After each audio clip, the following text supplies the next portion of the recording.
Hi everybody, Michael Brown here again. Welcome back to Educator.com's Adobe Photoshop CS6 course. This is a cool lesson. Here's a filter you guys are going to find to be truly magical. But you just have to be careful not to overdo it with this one. This is called the Liquify Filter. It's how you adjust sizes, squeeze, push, pull, and how those models get those absolute thin waists. Let's take a look at it, the Liquify Filter workspace and tools and how to retouch with it. So let's get started. Let's start with this lady here. Is a shot we took of her, just a headshot. She's a good-looking woman. We haven't done any retouch on this shot at all. You can see it needs some extensive retouch in the neck and cleanup and so on and so forth. But we're going to deal with that in another lesson. Right now, we're going to use the Liquify filter, which allows you to reshape items.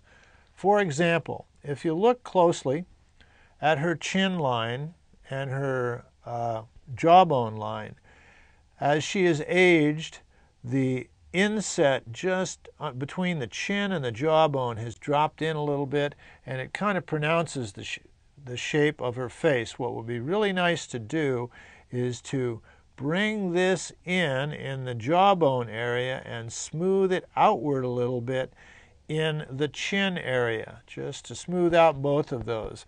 Now, in my world of retouching, I'm a believer in maintaining the integrity of a photograph. Even by reshaping this, it's only going to take a few years off. It's not going to change the person at all. So let's go ahead and do this. It's pretty simple. Now, in Photoshop CS6, they've revised the Liquify filter so that the actual engine for the filter makes it work a little faster on high-resolution files. But there's a way to avoid that anyway, unless you have to use the whole image.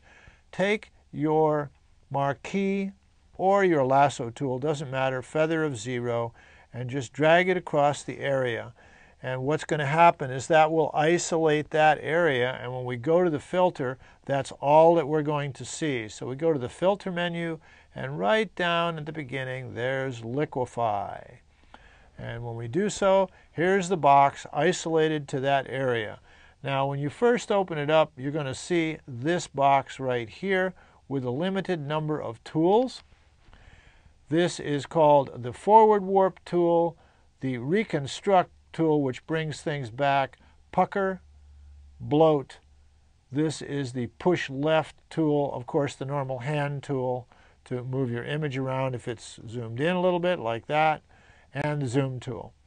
Let me demonstrate what the tools do. Forward warp tool, oh, and you have a brush size here, and you can adjust the brush size over here or your right bracket. I want to see if the Control Option key works. It does. Control Option on a Mac, Control right click on a PC, and you can do it on the fly, or left bracket down, right bracket up.